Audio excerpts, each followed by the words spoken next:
हाँ जी, नमस्कार, राधे राधे, जय श्री कृष्ण। कैसे हैं सब लोग? बढ़िया, मजे में, आनंद में। चलिए, ईश्वर आप सबको हमेशा आनंद में रखे, खूब मजे में रखे, खूब स्वाध्याय करें, खूब अध्ययन करें, खूब मेहनत करें और अपने कर्म पथ के ऊपर लगातार बढ़ते चलें, बढ़ते चलें, बढ़ते चलें।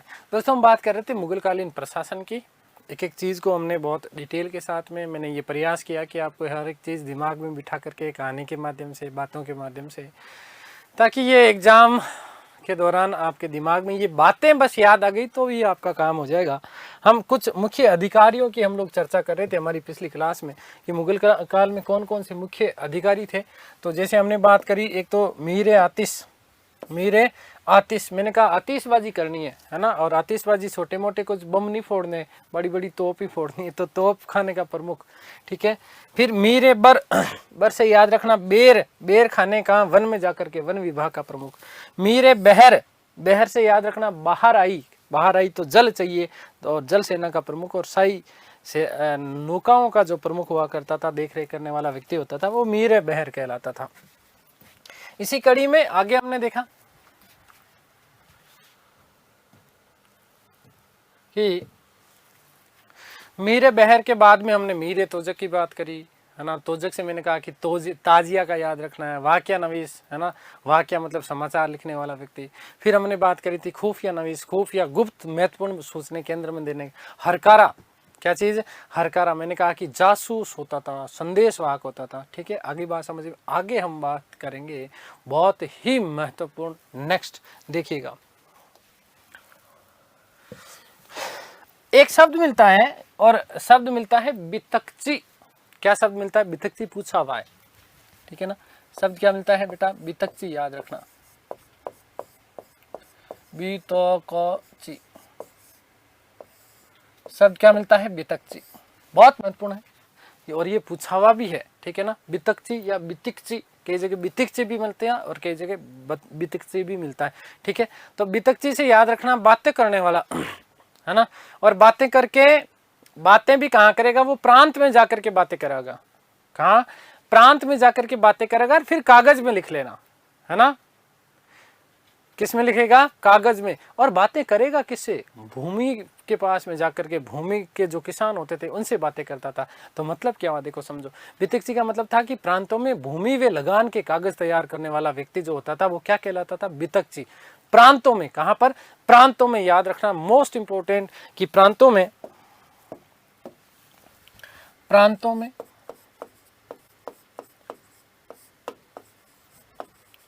भूमि वे लगान के, प्रांतों में क्या करेगा? भूमि और लगान के कागज तैयार करेगा, ठीक है। कि कागज तैयार करने वाला, कागज तैयार करने वाला व्यक्ति क्या कहलाता था? बितकची कहलाता था। आगे बात समझिए, बितकची से बातें याद रखना। आगे बात समझिए। नेक्स्ट, मुशरिफ, बहुत इंपॉर्टेंट है बेटा, इसको भी इंपॉर्टेंट कर रहा हूं और इसको भी इंपॉर्टेंट कर रहा हूं। देखिएगा, अगला शब्द क्या मिलता है? मुशरिफ, ठीक है। अब देखो, मुशरिफ को कैसे याद रखोगे? बहुत साधारण सा, इजी सा मैंने ट्रिक बनाया। मुशरिफ से याद रखना, मुशरफ, पाकिस्तान वाला प्रधानमंत्री हुआ मुशरफ, ठीक है ना। तो क्या करता था? राज्य की आय व्यय रखता था, वो आय व्यय का लेखा जोखा रखने वाला लेखा अधिकारी जो होता था, लेखा अधिकारी, याद रखना। मुस्तफी तो क्या था? लेखा परीक्षक था। मुस्तफी पढ़ा हमने, ठीक है ना। इसका मतलब मुशरिफ के द्वारा तैयार किए गए राज्य के आय व्यय के लेखा जोखा की जांच कौन करता था? मुस्तफी करता था। और मुशरिफ कैसे याद रखोगे? मुशरफ, ठीक है ना। तो ये एक तरीके से क्या था? लेखा अधिकारी था।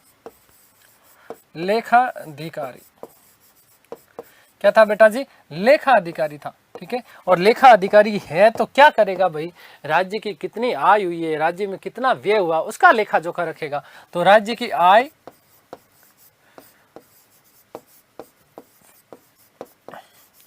व्यय का लेखा जोखा रखने वाला, लेखा जोखा रखता था। आगे बात समझ में क्लियर ना? मुशरिफ बहुत महत्वपूर्ण बन जाता है। फिर शब्द क्या बनता है? मुस्तफी। मुस्तफी मतलब लेखा परीक्षक, ऑडिटर जनरल, ये तो एक तरीके से सीए है ना। और मुस्तौफी क्या है, ऑडिटर जनरल, मतलब मुशर्रफ के द्वारा तैयार किए गए कागजों की रिकॉर्ड की जांच करता था कौन, मुस्तौफी। मुस्तौफी टॉफी देता था, मैंने कहा ना, क्या देता था, टॉफी देता था, किसको, लेखा अधिकारियों को, है ना। तो ये आपका क्या, लेखा परीक्षक है, क्या है, लेखा परीक्षक है। मोस्ट इंपोर्टेंट प्रश्न बन जाता है इससे, लेखा परीक्षक। क्या कार्य था इसका, मुशर्रफ द्वारा तैयार, मुशर्रफ द्वारा तैयार रिकॉर्ड्स की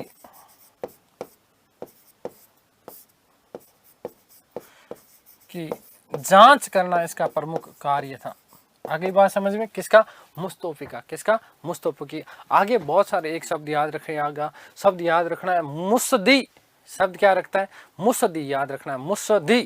क्या मुसद्दी, बंदरगाह पे जाके कि मुसद्दी, बंदरगाह है ना, तो बंदरगाहों के प्रशासन की देखरेख करने वाला व्यक्ति मुसद्दी कहलाता था।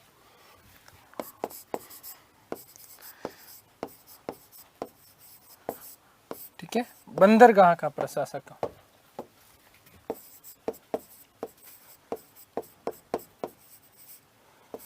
बंदरगाह का प्रशासक, बंदरगाह का प्रशासक बेटा जी क्या कहलाता, मुसद्दी कहलाता था। क्या कहलाता था, मुसद्दी। अब देखो एक चीज याद रखना, हरकारा हो गया, वाकया नवीस हो गया, खुफिया नवीस हो गया, और सव निगार, है ना, सव नीहे निगार, सव नीहे निगार। ठीक है, शब्द ऐसे हैं। ठीक है, सव नीहे निगार, ये सारे जो लोग थे वो गुप्तचर प्रणाली से जुड़े हुए लोग थे। ठीक है, वाकया नवीस जो होता था, जिसकी वाकया नवीस की हमने बात करी थी, तो वाकया नवीस के बारे में क्या ध्यान रखना है कि सूबे के गुप्तचर विभाग का प्रमुख होता था कौन, और प्रत्येक सूबे की सूचना केंद्र को देता था कौन, वाकया नवीस। कौन देता था बेटा, वाकया नवीस सूचना देता था। जब हमने मीर बख्शी की भी बात करी थी उस समय भी मैंने आपको वाकया नवीस के बारे में बात करी थी। तो याद रखना, मैंने हरकारा लिखवा दिया, वाकया नवीस लिखवा दिया, खुफिया नवीस लिखवा दिया। ये सारी की सारी चीजें आप लोगों को विशेष रूप में आप लोगों को क्या करना है बेटा, ध्यान रखना है। तो ये आपका एक तरीके से हमने केंद्रीय प्रशासन जो था, इस केंद्रीय प्रशासन की हमने बात कर ली। अब अगला जो हमारा चैप्टर है इसी में मुगलकालीन प्रशासन में, वो मुगलकालीन प्रशासन में हमारा चैप्टर है प्रांतीय प्रशासन। हमारे बड़े मजेदार टेक्निकल टीम है ना, आदरणीय महेंद्र जी, है ना, बड़े खतरनाक है, आपकी क्लास रिकॉर्ड करवाते हैं तो मुझे भी बीच बीच में हंसाते रहते हैं, है ना, बड़े हंसमुख व्यक्ति हैं। खैर, तो प्रांतीय प्रशासन की बात कर रहे हैं ना, किसकी, प्रांतीय प्रशासन की। काला कुट्टा खा जाता है। चलिए आगे बात करते हैं प्रांतीय प्रशासन की। किसकी बात करते हैं, प्रांतीय प्रशासन की।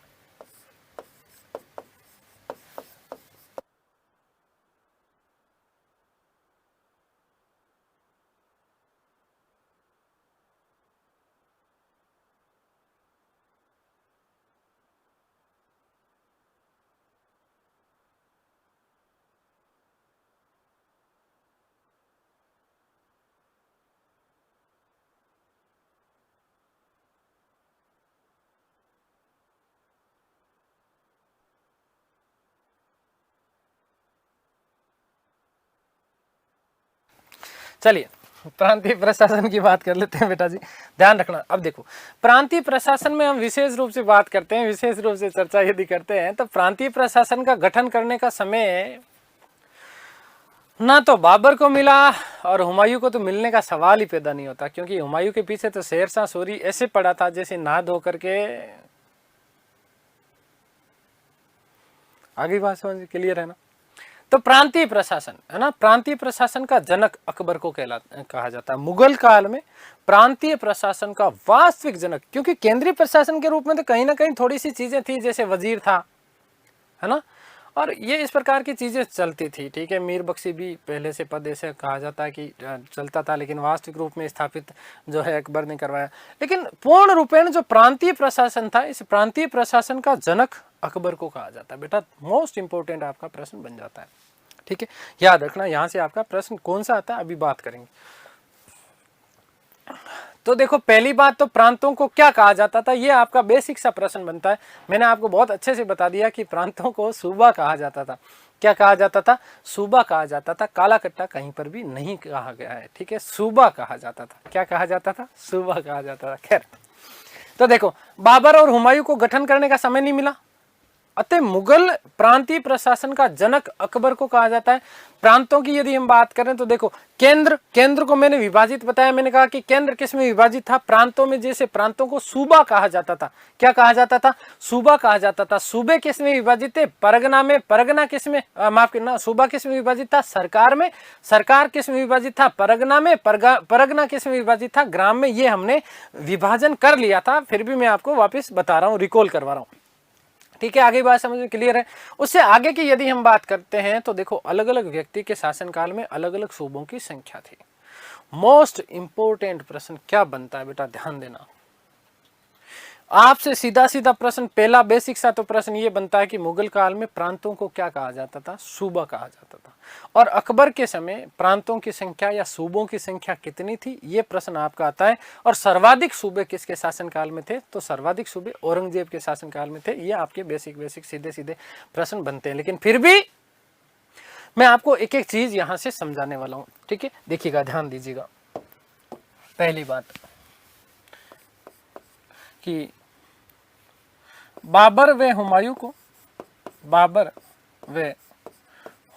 को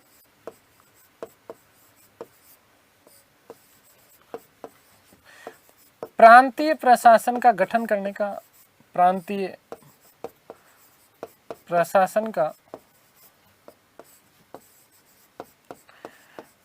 गठन करने का समय नहीं मिला।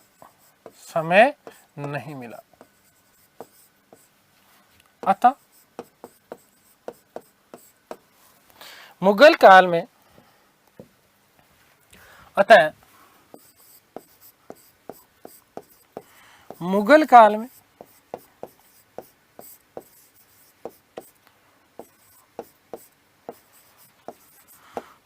प्रांतीय प्रशासन का जनक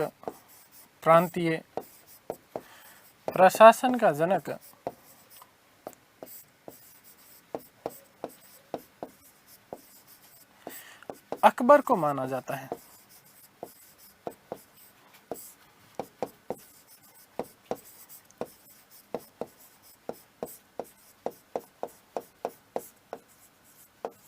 किसको माना जाता है बेटा? अकबर को माना जाता है। मोस्ट इंपोर्टेंट प्रश्न आप लोगों का ये बन जाता है, ध्यान रखना।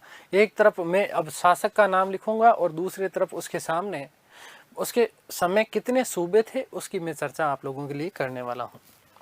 तो देखिएगा, सबसे नंबर एक मैं यहां पर लिख देता हूं शासक, और सामने मैं इसमें लिख देता हूं प्रांतों या सूबों की संख्या। प्रांत या सूबों की संख्या,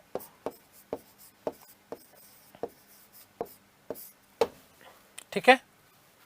प्रांत या सूबों की संख्या। सबसे पहले, क्योंकि बाबर हुमायूं का कोई रोल ही नहीं है, इसलिए हम बात करेंगे सबसे पहले अकबर की। किसकी बात करेंगे? अकबर की बात करेंगे, ठीक है। तो ध्यान दीजिएगा, अकबर के समय प्रांतों की जो संख्या मानी जाती है 1580 में अकबर के समय 1580 में प्रांतों की संख्या या सूबों की संख्या थी 12, है ना। तो अकबर के समय देखो, फिर से घुमा करके क्या प्रश्न पूछा जाएगा, पूछा यह जा सकता है कि अकबर के समय सूबों की संख्या कितनी थी, तो 12 याद रखना। या फिर ऐसा प्रश्न भी आ सकता है कि अकबर के समय मुगल साम्राज्य कितने सूबों में विभाजित था, तो कब? 1580, शब्द याद रखना, कब? 1580, ठीक है। तो 1580 में सूबों की संख्या 12 है बेटा। 1580 ईस्वी में सूबों की संख्या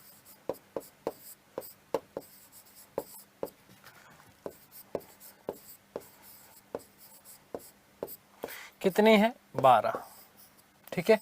यहाँ से भी अलग अलग तरीके के प्रश्न बनते हैं। मैं सारे प्रश्न की प्रकृति क्या होती है वो भी मैं आप लोगों को समझाने वाला हूँ। बहुत सीरियस होकर के पढ़ा रहा हूँ, अभी बहुत सीरियस होकर पढ़ना, ठीक है। चलो ध्यान दो बेटा। तो 1580 में सूबों की संख्या कितनी है? 12। लेकिन अकबर के शासनकाल के समय की यदि हम बात करें तो 1556 से लेकर के 1605 तक लगभग पूरे के पूरे 50 वर्ष, कितने बेटा? 50 वर्ष का शासनकाल है। और उसमें 1580 में स्थिति यह है कि 12 सूबे हैं। लेकिन अंतिम समय में दक्षिण क्षेत्र में दक्षिण के कुछ अभियान किए अकबर ने, और उस समय दक्षिण के अभियान में एक तो याद रखना बरार, दूसरा खानदेश और वे तीसरा अहमदनगर। बरार, खानदेश और अहमदनगर की विजय के बाद अकबर के शासनकाल के अंतिम समय में सूबों की संख्या बढ़कर के 15 हो गई थी। लेकिन मोस्ट इंपोर्टेंट बात कि आईने अकबरी, जिसे हम अकबरनामा बोलते हैं बेटा, अकबरनामा वस्तुतः, अब इसमें भी थोड़ी सी डिटेल वाली बात है, मैं अभी समझा दूंगा आप लोगों को, ध्यान देना। अकबरनामा और अकबरनामा की रचना की गई थी अबुल फजल के द्वारा। किसके द्वारा? अबुल फजल के द्वारा। इसी अकबरनामा का जो तीसरा अध्याय है, अकबरनामा का कौन सा अध्याय बेटा जी? तीसरा अध्याय है। इस तीसरे अध्याय को आईने अकबरी के नाम से जाना जाता है। मोस्ट इंपोर्टेंट बात है, दिमाग में याद रखना, ये है ना, अंदर की बात है, किसी को बताना मत,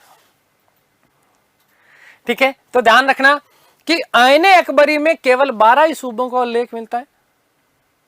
लेकिन ऐसा भी उल्लेख मिलता है प्रामाणिक पुस्तकों में, क्योंकि 1580 तक आईने अकबरी लिखी जा चुकी थी तो उसको अपडेट नहीं किया जा सका, इसलिए आईने अकबरी में सूबों की संख्या 12 ही है। लेकिन अकबर के शासनकाल के अंतिम समय में सूबों की संख्या कितनी हो गई थी ये ध्यान रखना, 15। 1580 में अकबर का साम्राज्य कितने सूबों में विभाजित था? ये सीधे सीधे प्रश्न है, इस लाइन में आते हैं, इसी लाइन टू लाइन घुमा फिरा करके, तो याद रखना 12, ठीक है। एक नोट लगा रहा हूं मैं, देखिएगा।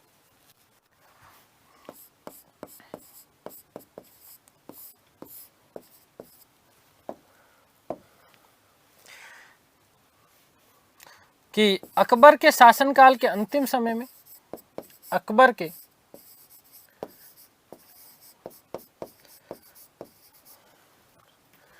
शासनकाल के अंतिम समय में, शासनकाल के अंतिम समय में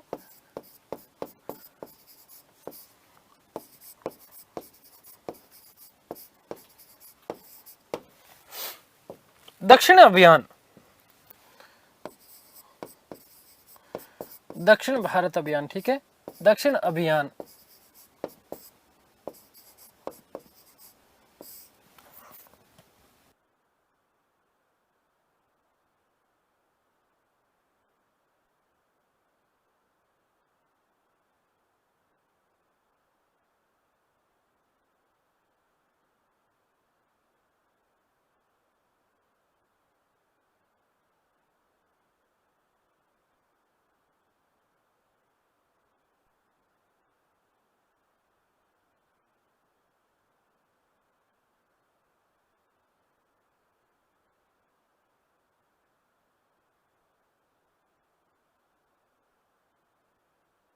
के बाद को जीतने के बाद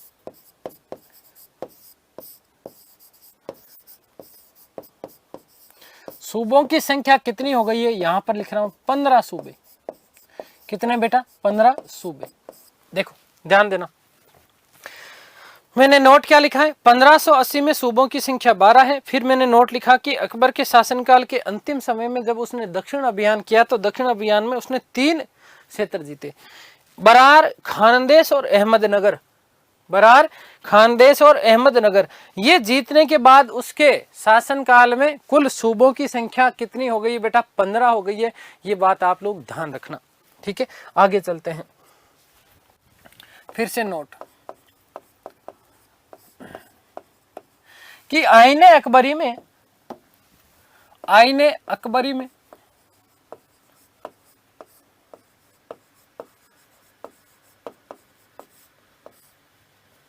जो कि याद रखना है अकबरनामा का तीसरा भाग है, अकबरनामा का तीसरा भाग।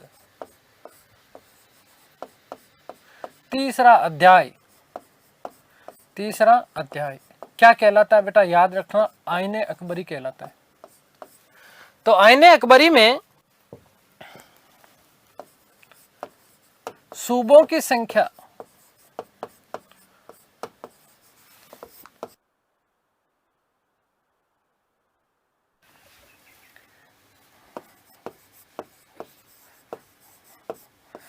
बारह बताई गई है।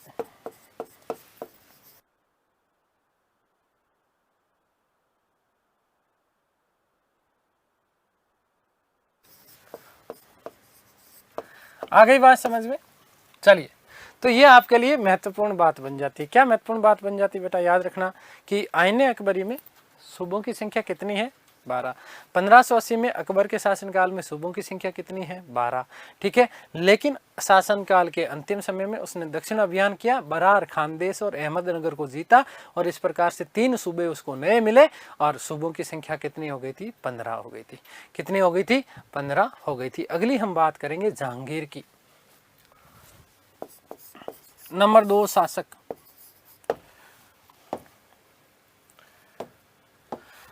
तो जहांगीर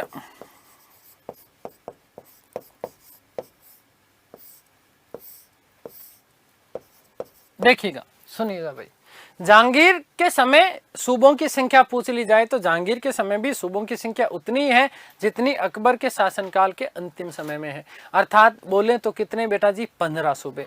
कितने, 15 सूबे। ध्यान से सुनना। लेकिन यहां पर ऐसा उल्लेख मिलता है कि जहांगीर ने जब कांगड़ा का अभियान किया, हिमाचल प्रदेश है ना, कांगड़ा, हिमाचल का अभियान किया, और हिमाचल को जीतने के बाद में उसने कांगड़ा को लाहौर के सूबे में मिला दिया था। कौन से सूबे में, लाहौर के सूबे में मिला दिया था। यदि उसको अलग से रखता तो उसके समय सूबों की संख्या कितनी हो सकती थी, 16 हो सकती थी, लेकिन उसने ऐसा किया नहीं। जहांगीर के जीवन पर यह कलंक माना जाता है कांगड़ा विजय। क्यों माना जाता है, क्योंकि इसी कांगड़ा विजय के बाद में जहांगीर ने कांगड़ा का उत्सव मनाने के लिए, विजयोत्सव मनाने के लिए उसने गायों को काटने का आदेश दिया था, और ये उसके जीवन का कलंक माना जाता। ठीक उसी प्रकार से जैसे हर शासक के जीवन पे कोई ना कोई कलंक होता ही है। अकबर के शासनकाल का सबसे बड़ा कलंक चित्तौड़ आक्रमण है ना, जब उसने वहां पर कत्लेआम का आदेश जारी किया था 1567-68 के दौरान। ये जब बयान किया गया था तो उसने कत्लेआम करवाया था। और वहीं यदि हम जहांगीर के काल की बात करते हैं तो जहांगीर में कांगड़ा अभियान उसके जीवन पर कलंक माना जाता है, क्योंकि इस कांगड़ा अभियान के बाद में उसने जो है गायों को काटने का आदेश दे दिया गया था। ठीक है, तो याद रखनी कि जहांगीर के समय सूबों की संख्या 15 थी। सूबों की संख्या कितनी है बेटा जी, याद रखना, 15। नोट लगा रहा हूं एक बात, नोट,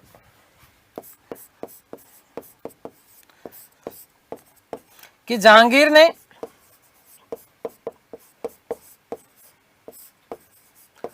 कांगड़ा, हिमाचल प्रदेश, कांगड़ा हिमाचल को जीतने के बाद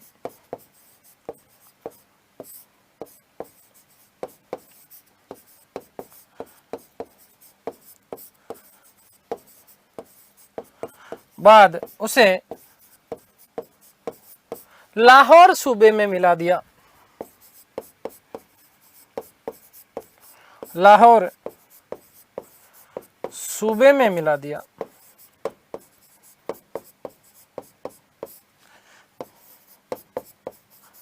अतः सूबों की संख्या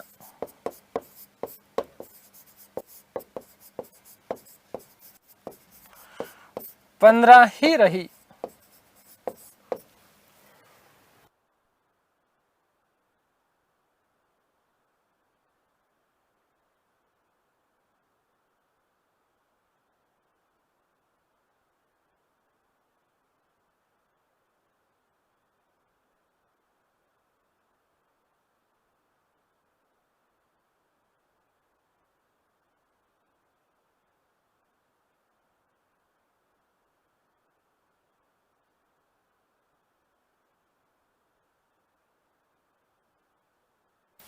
तो ये चीजें ध्यान रखना। जहांगीर की हमने बात कर ली। अगला जो शासक बनता है, जहांगीर के बाद शासक बना शाहजहां। तो नंबर 3 शाहजहां। देखिएगा कुछ महत्वपूर्ण बातें। शाहजहां के समय सूबों की संख्या थी 18। सूबों की संख्या कितनी बेटा? 18। और शाहजहां ने कश्मीर, थट्टा और उड़ीसा, कश्मीर, थट्टा और उड़ीसा को जीता था। कश्मीर लाहौर से अलग हुआ, थट्टा मुल्तान से अलग हुआ और उड़ीसा बंगाल से अलग हुआ। वापस सुनना, शाहजहां के समय सूबों की संख्या कितनी है बेटा? 18। 18 सूबे हैं। कितने सूबे हैं? 18 सूबे हैं। शाहजहां ने एक तो कश्मीर जीता, दूसरा थट्टा जीता और तीसरा उड़ीसा जीता। कश्मीर लाहौर का भाग था, थट्टा मुल्तान का भाग था और उड़ीसा बंगाल का भाग था। इन नए 3 सूबों का उसने निर्माण किया और 15 में 3 जोड़ेंगे तो कितने हो गए? 18।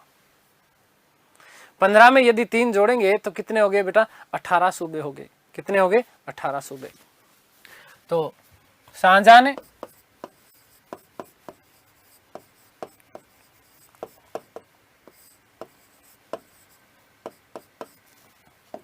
कश्मीर,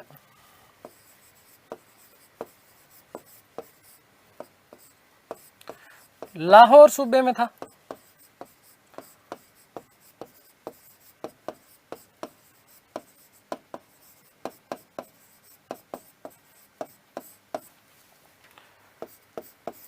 थट्टा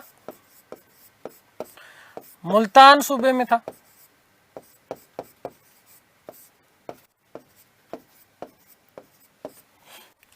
उड़ीसा बंगाल सूबे में था।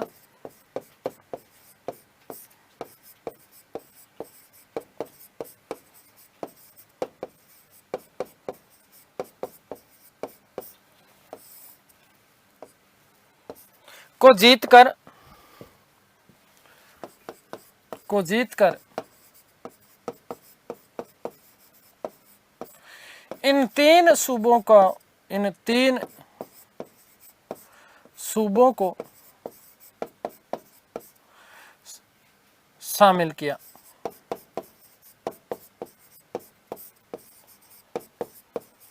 इन 3 सूबों को शामिल किया। आगे बात समझ में देखो। कश्मीर पहले लाहौर सूबे में शामिल था, थट्टा मुल्तान सूबे में शामिल था और उड़ीसा बेटा बंगाल सूबे में शामिल था। इन तीनों क्षेत्रों को जीतने के बाद इन तीनों को स्वतंत्र बना दिया किसने? शाहजहां ने। और इस प्रकार से सूबों की संख्या जब जहांगीर के काल में 15 हुआ करती थी तो 3 ये नए सूबे जब जुड़े तो कुल संख्या कितनी हो गई आपकी? बढ़कर के 18 हो गई। कितनी हो गई? 18 हो गई। Next number 4 Aurangzeb.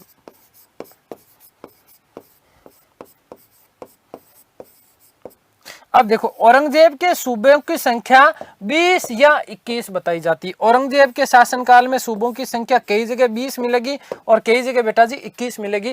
ध्यान रखना दोनों एक साथ नहीं आएंगे। प्रश्न आपका यही आता है कि मुगल काल में सर्वाधिक सूबों की संख्या, मुगल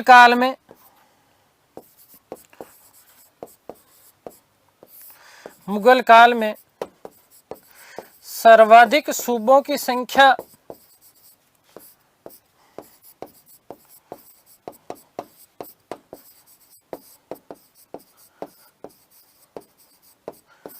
इसी के काल में थी।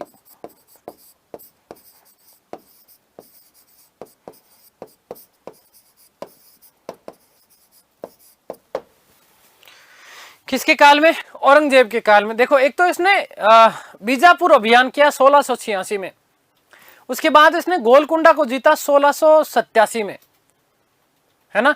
इसलिए ऐसा माना जाता है कि सूबों की संख्या कितनी हो गई? 20 हो गई।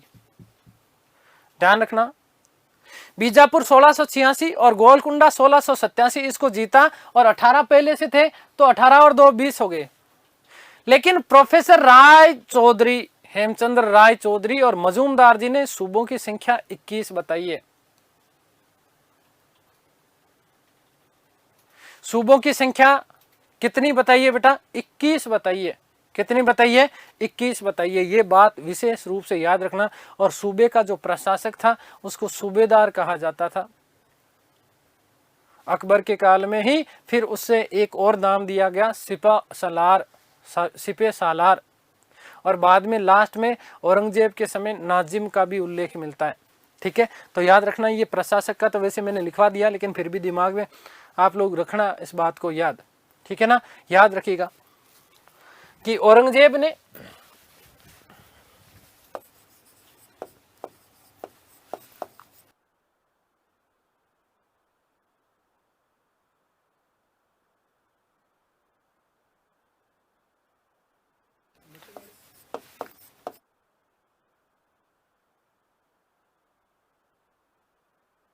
1686 वे गोलकुंडा 1687 ईस्वी में जीतकर ईस्वी में जीता। इस प्रकार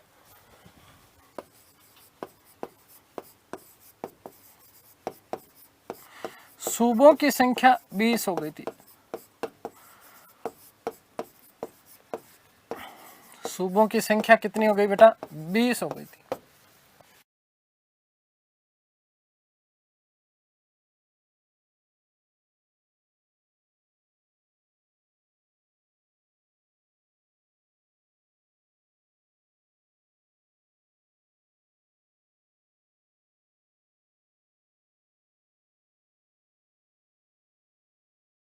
नोट, प्रोफेसर राय चौधरी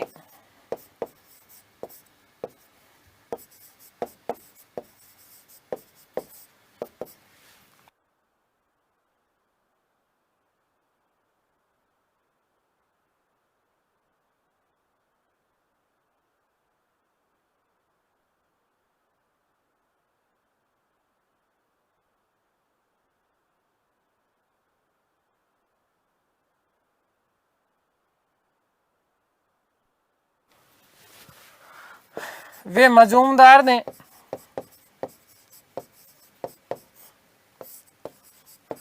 औरंगजेब के काल में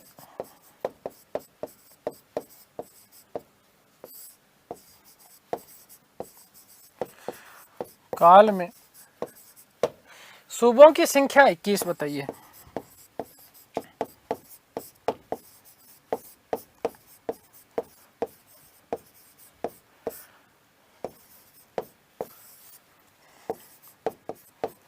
सूबों की संख्या कितनी बताइए बेटा?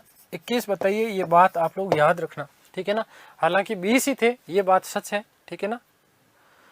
लेकिन प्रोफेसर राय चौधरी और एनजी मजूमदार ये कहते हैं कि सूबों की संख्या बढ़कर के 21 हो गई थी, लेकिन उन्होंने नाम भी नहीं दिया, तो इसको प्रामाणिक कह भी नहीं सकते और कह भी सकते। तो एक चीज ध्यान रखना कि दोनों एक साथ कभी आएगा नहीं, आएगा तो दोनों में से एक आएगा। ठीक है, आगे बात समझ। बाई चांस, खुदा ना खास्ता, यदि आ जाए तो आपको क्या करना है बेटा? 20 करना है। या सीधा सीधा प्रश्न यही आता है आपका, क्या कि सर्वाधिक सूबों की संख्या किसके शासनकाल में थी? तो सर्वाधिक सूबों की संख्या औरंगजेब के शासनकाल में थी। किसके काल में? औरंगजेब के काल में। सूबे के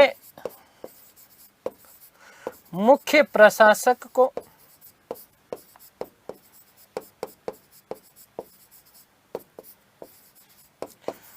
सूबेदार,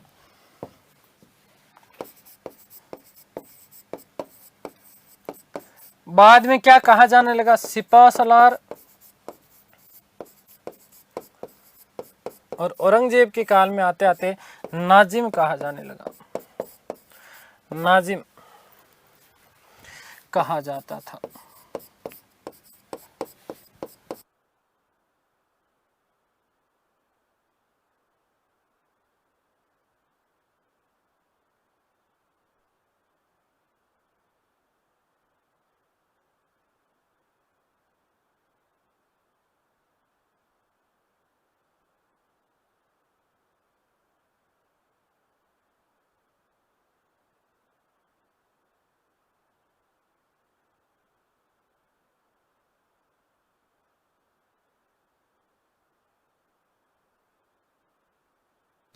अब ध्यान रखना, जो प्रमुख 12 सूबे जो बताते हैं ना, वो कौन कौन से सूबे बताए गए हैं, तो उसके बारे में थोड़ा सा मैं आपको बता रहा हूँ। ठीक है, प्रमुख जो सूबे बताए गए, स्वात, स्वात के बाद में इन मुगलों का पुश्तैनी जो इलाके थे, पुश्तैनी इलाके बोले तो समरकंद, इराक ईरान वाला जो भाग था वो। एक नाम मिलता है डेरा गाजी खान का, कोई नहीं पूछेगा आपसे, फिर भी बता रहा हूँ। कांगड़ा, कुमायूं, कूच बिहार, कच्छ, मेवाड़ उदयपुर वाला, अहमदनगर, गोंडवाना, झारखंड, लाहौर, कौन सा, लाहौर। ठीक है, फिर वो 3 और मिला लो, 12 तो ये हो गए, अहमदनगर, खानदेश और बरार। ये कुल 12 जो थे वो याद रखना कि 12 + 3 ये 15 सूबे थे अकबर और जहांगीर के काल में। किसके काल में, अकबर और जहांगीर के काल में। हालांकि यहाँ से प्रश्न आएगा नहीं आपका, लेकिन फिर भी मैंने नाम बता दिए है ना, कोई नहीं पूछता, नाम पूछता ही नहीं है। ठीक है, आगे बात सुनो भाई। मैंने अभी अभी कहा कि सूबे का जो मुख्य प्रशासक था, सूबे का मुख्य प्रशासक कौन है, सूबेदार, इसी को सिपहसालार और इसी को नाजिम। तो सूबेदार याद रखना, मैं बता चुका हूं आपको, जब हमने पूरा का पूरा एक चार्ट बनाया था तो उस समय मैंने बता दिया था। सूबेदार अपने प्रांत का सर्वोच्च सैनिक और असैनिक अधिकारी होता था। इस सूबेदार प्रांतों में सूबेदार के पद का सृजन अकबर के द्वारा 1586 ईस्वी में किया गया।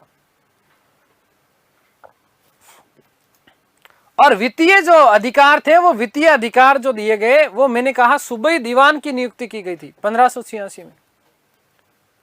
क्योंकि प्रांतों में स्थितियां यह थी कि पहले प्रांतों में सूबेदार के पास में सारे के सारे अधिकार थे, सारे के सारे अधिकार किसके पास में थे, सूबेदार के पास में थे।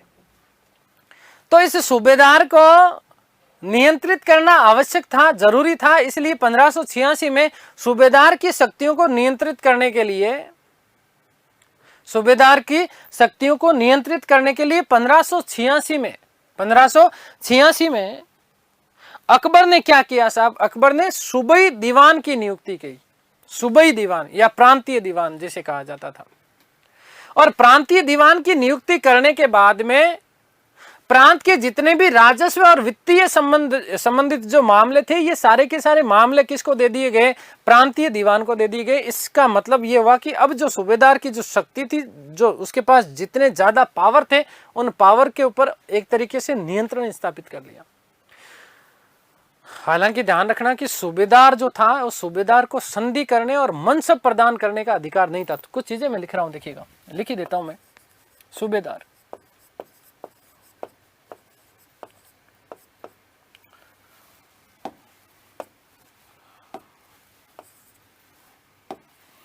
सूबेदार,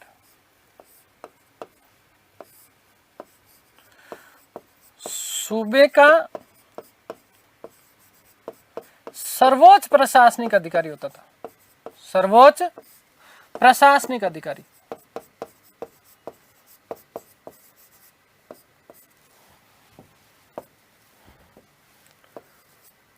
अधिकारी, ठीक है। याद रखिएगा कि 1586 ईस्वी में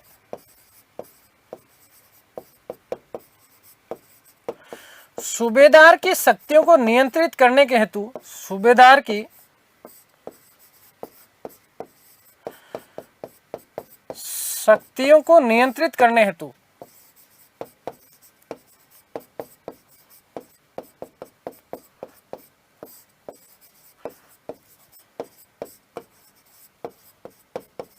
अकबर ने प्रांतीय दीवान या सूबाई दीवान,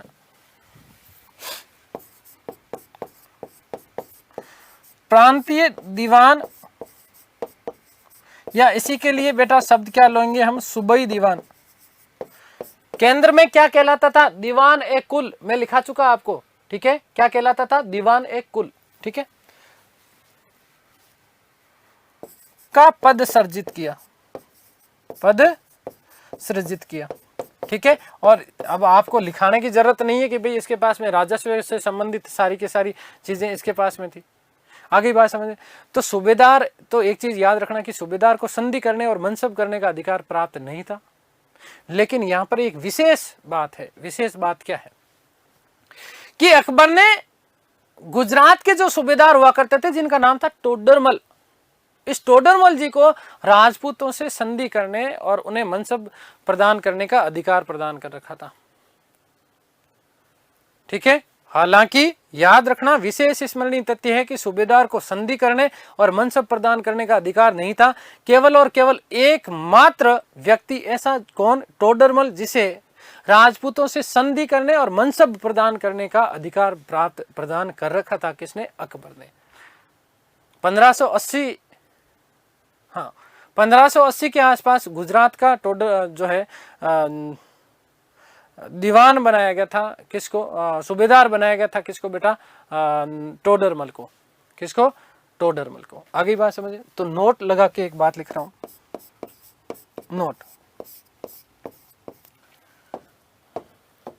कि सूबेदार को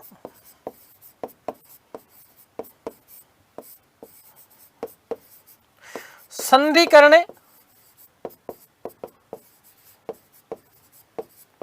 वे मनसब प्रदान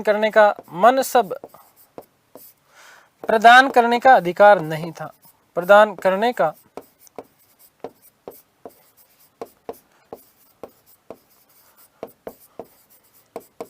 अधिकार नहीं था, परंतु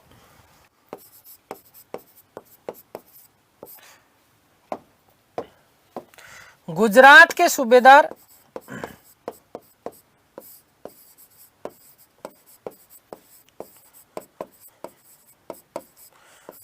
राजा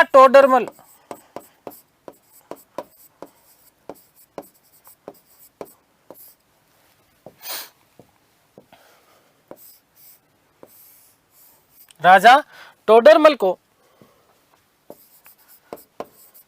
अकबर ने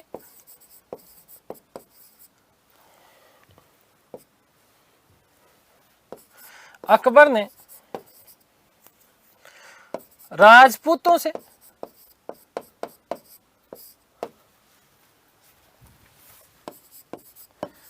संधि करने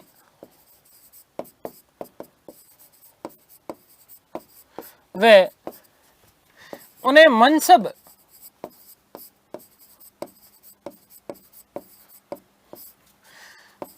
प्रदान करने का अधिकार प्रदान किया। अब आप लोगों के, मुझे पता है दिमाग में बार बार एक कीड़ा उठ रहा होगा, मनसब क्या है गुरुजी, मनसब क्या है, क्योंकि 3 4 5 बार आ गया सवाल, है ना। और ज्यादा तो मुझे पता है उनके आ रहा है जो जिन लोगों को थोड़ा बहुत पता है कि गुरुजी को टेस्ट कर लेते, तो बेटा थोड़ा ध्यान रखना, बहुत अच्छे से कराऊंगा। मनसबदारी व्यवस्था ऐसी करवा दूंगा कि जिंदगी भर नहीं भूलोगे। ठीक है ना, ये मेरा वादा है आपसे। ठीक है, लेकिन थोड़ा पेशेंस रखो। मनसबदारी व्यवस्था पूरी की पूरी एक एक मैं समझाने वाला हूँ। ठीक है, तो मस्त रहना, चिंता मत करना किसी भी तरीके की। ठीक है, मनसब प्रदान करने का अधिकार प्रदान किया था।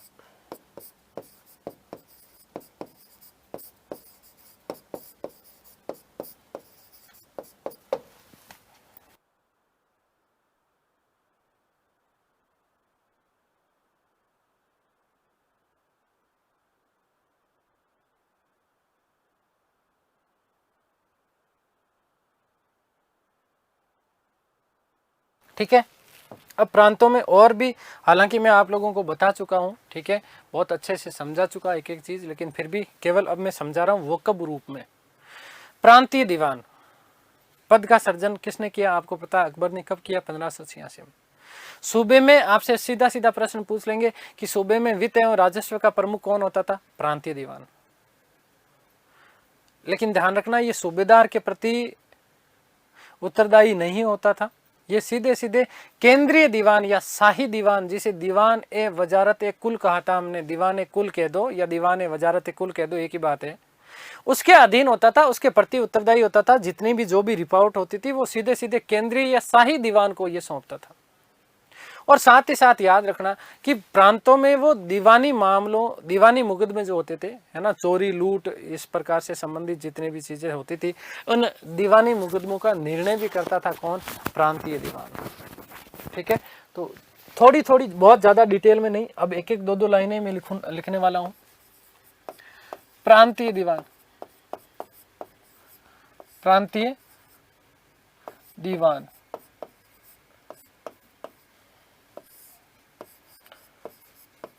पद का सृजन अकबर द्वारा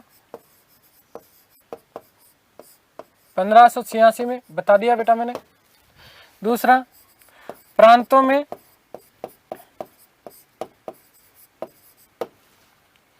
राजस्व व वित्त मामलों में सर्वोच्च होता था।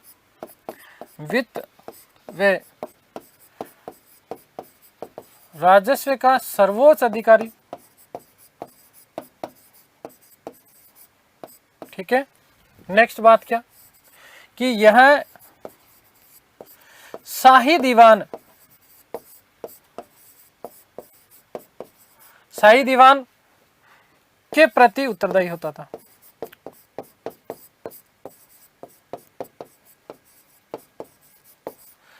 ठीक है, और नेक्स्ट बात कि प्रांतों में दीवानी मामलों का निर्णय भी करता था। प्रांतों में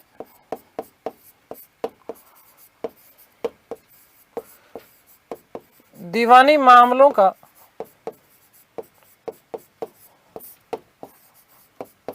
निपटारा भी करता था।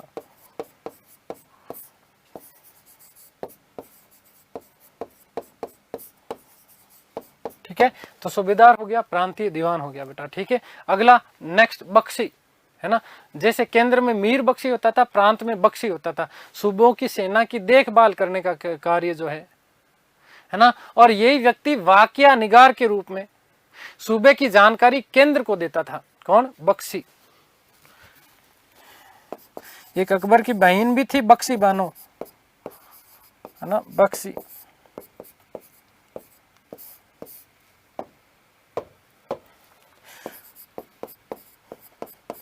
प्रांतों में सेना की देखभाल,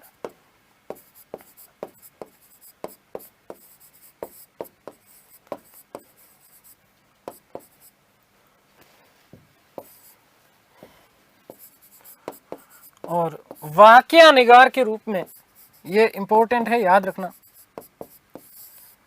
वाकिया निगार के रूप में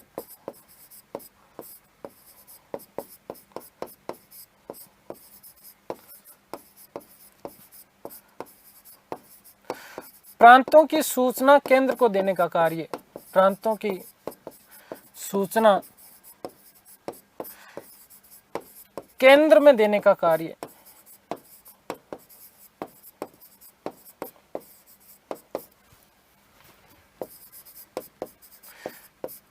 ठीक है,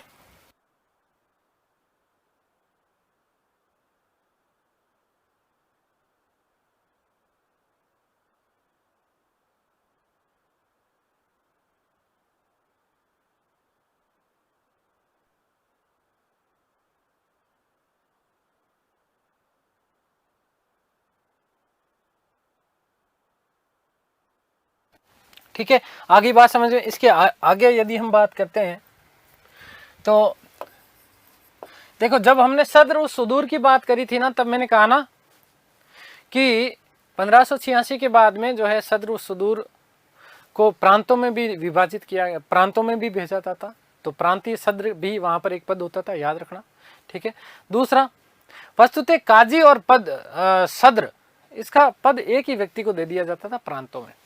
दूसरा, मीर ए अदल, मीर ए अदल, याद रखना बेटा, क्या याद रखोगे कि अनुदान, उत्तराधिकार और अन्य विवादों का निपटारा करता था। कौन? मीर ए अदल। मोस्ट इंपोर्टेंट प्रश्न बनता है कि प्रांतों में अनुदान से संबंधित, मतलब कोई अनुदान का मतलब समझते हो ना आप, डोनेशन, ठीक है ना, अनुदान आया, उत्तराधिकार से संबंधित कोई झगड़ा हो या दूसरे कोई जो झगड़े होते थे, इन झगड़ों का निपटारा करने का कार्य मीर ए अदल के द्वारा किया जाता था। सर्वप्रथम मीर ए अदल की नियुक्ति अकबर के द्वारा ही की गई थी। और बड़े सूबे और जो सूबे की जो राजधानियां होती थी वहां पर कोतवाल नियुक्त होते थे। कौन नियुक्त होते थे? कोतवाल वहां पर नियुक्त होते थे। तो याद रखिएगा, मीर ए अदल,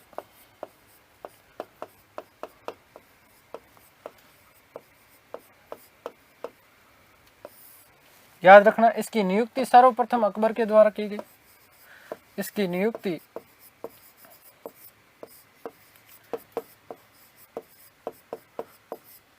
सर्वप्रथम अकबर के द्वारा की गई।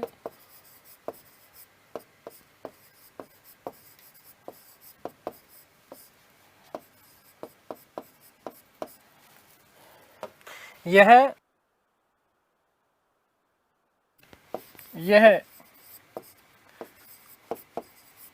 दान से संबंधित, दान या अनुदान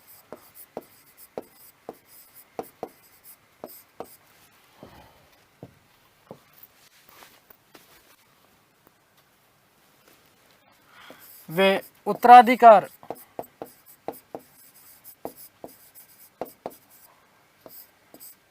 से संबंधित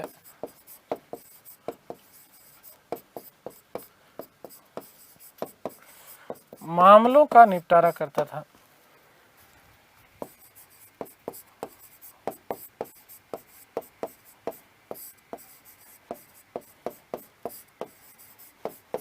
ठीक है। और लास्ट बात कि बड़े सूबे या राजधानियों में, बड़े सूबों व उनकी राजधानियों में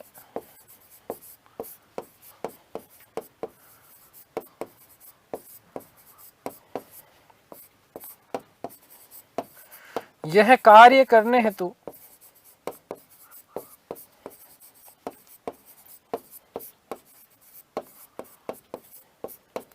कोतवाल की नियुक्ति की जाती थी।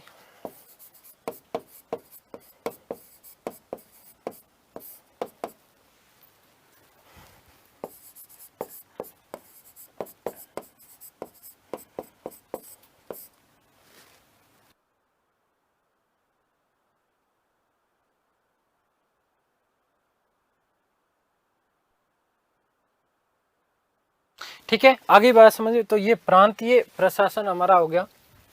आगे हम बात कर लेते हैं किसकी बेटा? सरकार।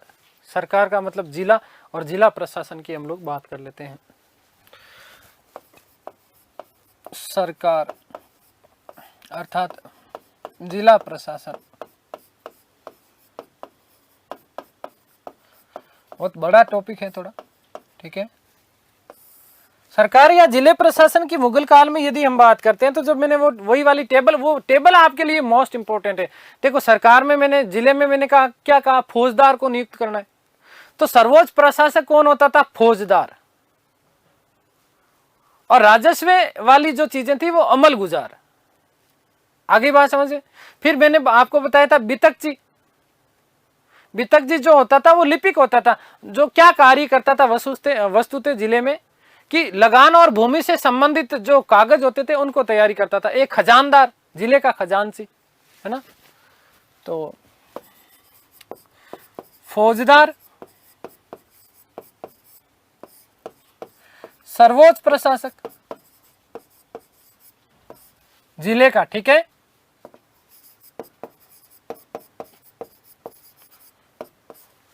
अगला हम बात करें बेटा तो अमल गुजार।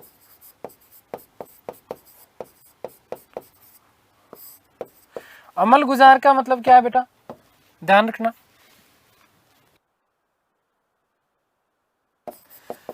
राजस्व व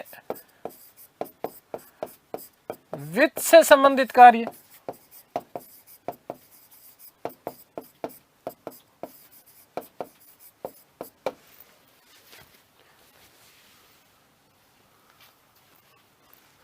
याद रखना कि खालसा भूमि से राजस्व भी वसूलता था। खालसा भूमि से भी राजस्व वसूलता था।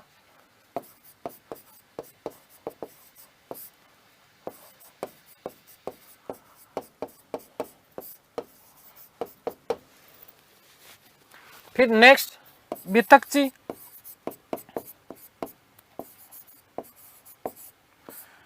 या वितिकची, एक ही बात है ना। मैंने कहा बातें करेगा, है ना, भूमि के पास में जाकर के, किसानों के पास में जाकर के। अमल गुजार के अधीन लिपिक होता था ये, अमल गुजार के अधीन लिपिक।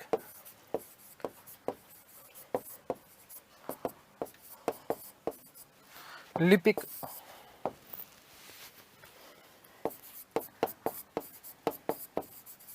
ठीक है। लगान व भूमि संबंधी, लगान व भूमि के कागज तैयार करता था।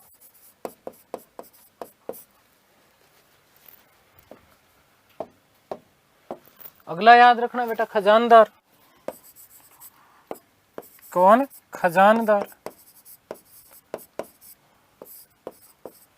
मुख्य खजांची,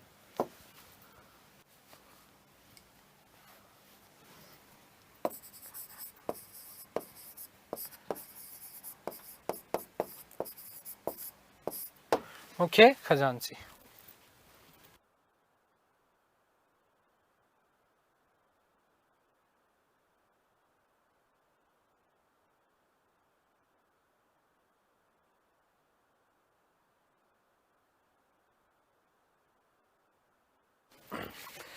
लास्ट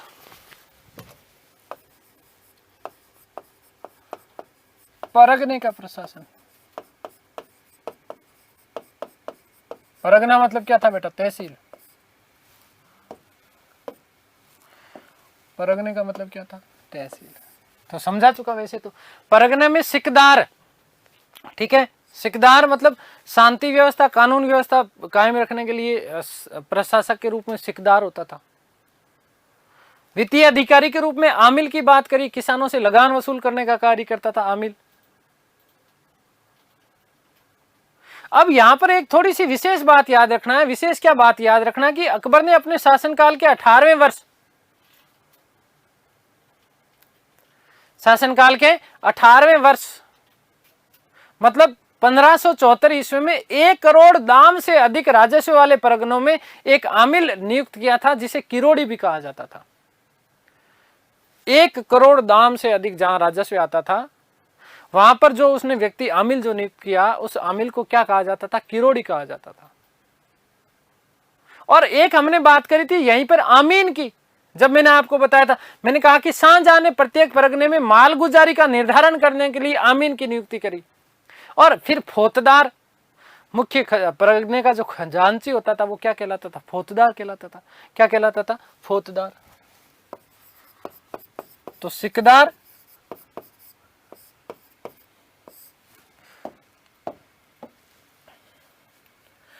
सर्वोच्च प्रशासक के रूप में परगने में, सर्वोच्च प्रशासक। नंबर 2 आमिल, किसानों से राजस्व वसूल करना, किसानों से राजस्व वसूल करना।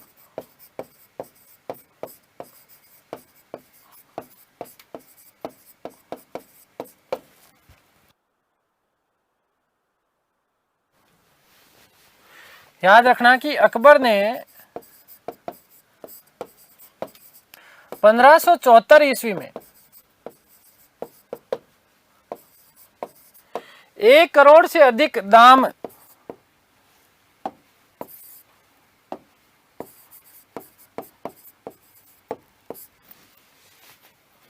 1 करोड़ दाम से अधिक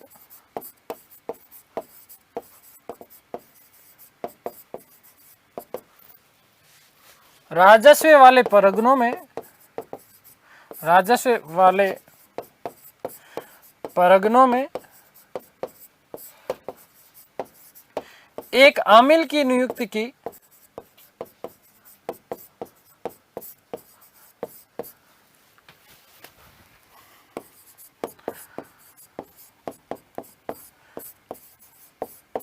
जिसे क्या कहा जाता था? करोड़ी कहा जाता था।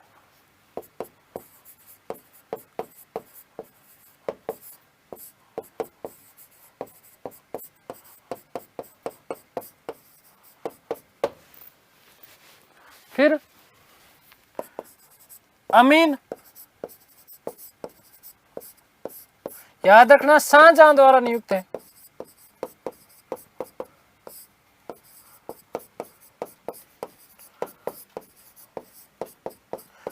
मालगुजारी का निर्धारण करने हेतु लगान जो होती थी, है ना, मालगुजारी,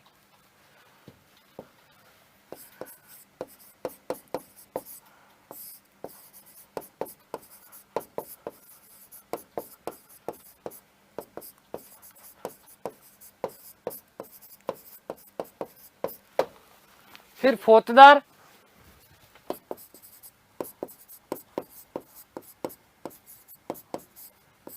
ये मुख्य खजांची था, मुख्य खजांची। मुख्य खजांची क्या कहलाता था बेटा? फौतदार। कारकुन, परगने का लिपिक, मोस्ट इंपोर्टेंट, इंपोर्टेंट कर लेना इसको। कारकुन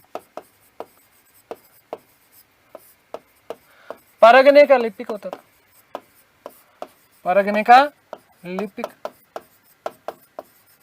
परगने में नियुक्त लिपिक क्या कहलाता था? कारकुन कहलाता था। आगे बात समझिए। अब मोस्ट इंपोर्टेंट बात क्या बेटा? शाहजहां के शासनकाल में एक तो परगना और सरकार के मध्य एक छोटी सी इकाई होती थी। चलिए खैर समय हो गया है ना, तो अगली क्लास में इसके बारे में बातें करेंगे, जहां पर मैं आप लोगों को बताऊंगा कि जो अकबर के काल में परगनों का जो रिकॉर्ड होता था वो फारसी भाषा में।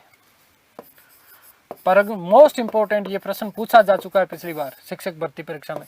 तो परगनों का रिकॉर्ड, परगनों का लेखा, या हम बोले रिकॉर्ड, फारसी भाषा, फारसी भाषा में रखा जाता था, फारसी भाषा में लिखा जाता था। ये अभी पिछली बार फर्स्ट ग्रेड में पूछा गया था, ठीक है, याद रखना, ये रखा जाता था।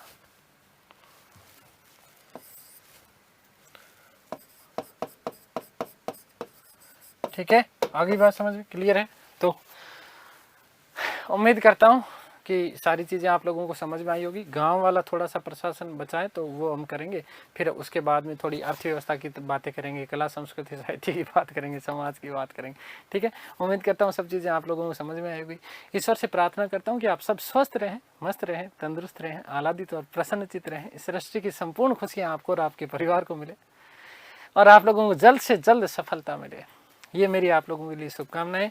मिलते हैं हमारी अगली क्लास में, तब तक के लिए सभी को धन्यवाद, नमस्कार, थैंक यू सो मच।